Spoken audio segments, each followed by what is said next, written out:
नमस्कार, मैं हूँ श्रुति। आज मैं आपके साथ अपनी फिटकरी का फर्टिलाइज़र शेयर करूँगी।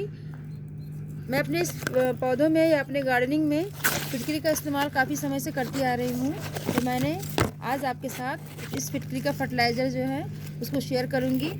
आप देख सकते हैं ये मेरा मोगरा का प्लांट है और ये अब इसका समय आने वाला है फ्लावरिंग के लिए और इसको हम अब तैयार करेंगे अपने इस फर्टिलाइज़र के लिए। एलम का फर्टिलाइज़र शेयर करेंगे। ये एलम है जिसे हम अपने घरेलू भाषा में फिटकरी कहते हैं। फिटकरी का बहुत उपयोग होता है हमारे घरों में भी और हमारे पौधों में भी। इसका बहुत बेहतरीन यूज़ होता है और हम अक्सर इसका इस्तेमाल करते हैं। हम अपने पौधों में अक्सर जो है लिक्विड फर्टिलाइज़र या गोबर की खाद वगैरह, कंपोस्ट वगैरह जो डालते हैं उससे हमारे पौधों में एंटी फंगस का खतरा बढ़ जाता है और जो कि हम समय समय पर देते रहते हैं उसके लिए को हम फंगस से बचाते हैं। तो बचाने के लिए हमें अपने इस फिटकरी का इस्तेमाल करना पड़ता है। फिटकरी को हम दो तरह से इस्तेमाल कर सकते हैं।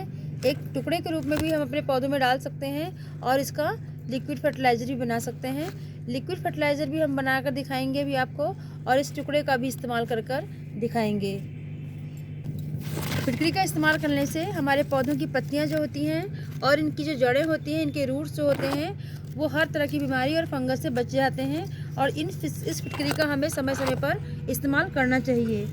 फिटकरी में जो होता है वो एल्युमिनियम सल्फेट और पोटेशियम सल्फेट दोनों ही होता है। अगर हमारी मिट्टी का पीएच लेवल ठीक नहीं है तो फिटकरी का लिक्विड या हम ठोस रूप में जो इसको इस्तेमाल करते हैं, इससे दोनों ही तरीक़ों से हमारा मिट्टी का पीएच लेवल बढ़िया हो जाता है।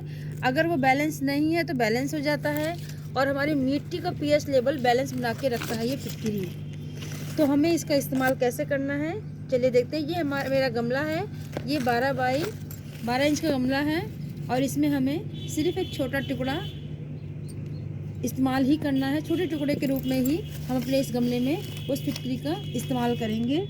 जैसे कि ये ले लीजिए, देखिए इतना छोटा टुकड़ा है ये।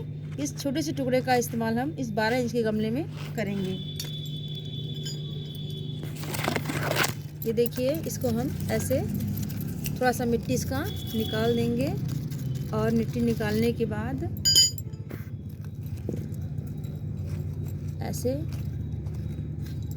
निकालने के बाद हम इस छोटे से टुकड़े को हम अपने इस गमले में रख देंगे।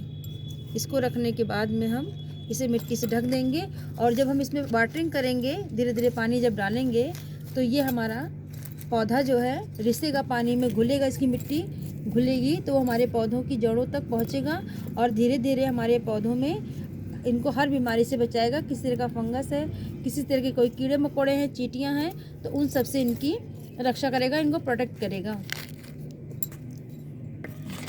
अब हमने इसका इस्तेमाल कर लिया है। अब हम इसका लिक्विड रूप में फिटकरी का इस्तेमाल बनाने जा रहे हैं। चलिए हम इसका लिक्विड फर्टिलाइज़र बनाते हैं। ये हमारा पानी है, ये 1 लीटर पानी है और हम इसमें 5 ग्राम फिटकरी का इस्तेमाल करेंगे। आप देख सकते हैं ये फिटकरी का टुकड़ा है, ये 5 ग्राम है।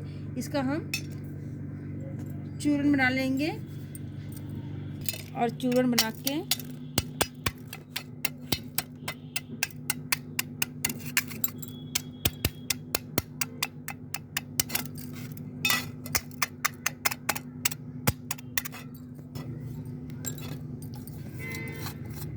ये इसका चूर्ण बन गया है। इसका चूर्ण बनने के बाद हम इसको ऐसे घुमा देंगे।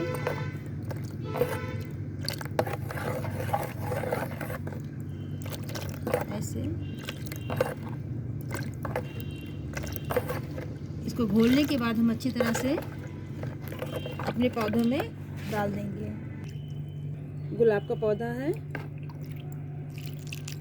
और हम इसमें अपने इस फर्टिलाइज़र का इस्तेमाल करेंगे। मोगरा वाले प्लांट में हमने फिटकरी पहले से ही गमले में रख दी है, जो कि वो धीरे धीरे हमारे मिट्टी के साथ मिलता जाएगा और उसको अच्छे से एंटी फंगल है और हमारे पौधों को बचाएगा कीड़े मकोड़ों और चींटियों से। ये देखिए आप, मैंने इसमें अपने इस पौधे को दे दिया है। अगर हमें 2 पौधों में देना है तो 2 लीटर पानी लेना पड़ेगा और उसमें 10 ग्राम अपने इस फिटकरी को मिलाना पड़ेगा। और फिर इसका फर्टिलाइज़र लिक्विड रूप में बनाने के बाद हमें अपने 2 गमलों में 12 बाई 12 इंच का गमला हो तो उसमें हमें इस्तेमाल करना पड़ेगा। जिस तरह से हमारे गमलों की क्वांटिटी होगी वैसे ही हमें अपने फर्टिलाइज़र की मात्रा को बढ़ाना होगा। एक गमले के लिए जो कि 12 इंच का गमला है उसमें सिर्फ 5 ग्राम ही हमें फिटकरी का इस्तेमाल करना है, उससे अधिक नहीं करना है। अगर हमारे गमला हमारा स्वस्थ है, हमारा पौधा स्वस्थ है, उसकी मिट्टी स्वस्थ है, तो हमें इसका इस्तेमाल बिल्कुल थोड़ी ही मात्रा में या तो ज़रूरत हो तभी करें, नहीं तो नहीं करना चाहिए। क्योंकि अगर हम इसका ज़्यादा नुकसान इसका इस्तेमाल ज़्यादा कर देंगे तो हमारे गमलों में, हमारी मिट्टी में, हमारे पत्तियों को, हमारे फूलों को ये नुकसान पहुंचा सकता है। हमारी पत्तियां जो हैं ये जल जाएंगी, हमारी जड़ें जो हैं ये ऐसे ख़राब भी हो सकती हैं इनकी अधिक मात्रा होने से, और ये हमारा पौधा जो है वो सूख भी सकता है। इसलिए हमें इसकी मात्रा को काफ़ी सावधानी पूर्वक ही डालना है अपने पौधों में, क्योंकि जितना ही ये फ़ायदेमंद है उतना ही ये नुकसानदेह भी है। तो इसलिए हमें इस फिटकरी का इस्तेमाल बहुत बढ़िया तरीके से विचार विमर्श करके ही, नाप तोल कर ही हमें इसका इस्तेमाल करना है, ताकि ये हमारे पौधों को फ़ायदे के साथ नुकसान ना पहुंचा सके और हमें इससे सिर्फ बेनिफिट ही मिले। इसलिए हमें अपने पौधों को 15 दिन में, महीने में, अगर हमारा पौधा किसी बीमारी से ग्रसित है या किसी तरह से फंगस इसमें लग गया है तो जिस तरह से इसकी कंडीशन हो उसी तरह से हमें इसे अप्लाई करना है। अगर हमारे पौधों में फंगस है, कीड़े मकोड़े हैं, तो हमें 15 दिन में, 1 महीने पर इस्तेमाल करना है। अगर हमारा पौधा पूरी तरह से स्वस्थ है तो हमें इसका इस्तेमाल उसी हिसाब से बहुत कम मात्रा में, बहुत लंबे समय के बाद ही इस्तेमाल करना है। धन्यवाद दोस्तों। अगर मेरा ये वीडियो आपको अच्छा लगे, यूज़फुल लगे तो प्लीज़ लाइक कर दीजिएगा, शेयर कर दीजिएगा, सब्सक्राइब कर दीजिएगा और कमेंट ज़रूर कीजिएगा। धन्यवाद।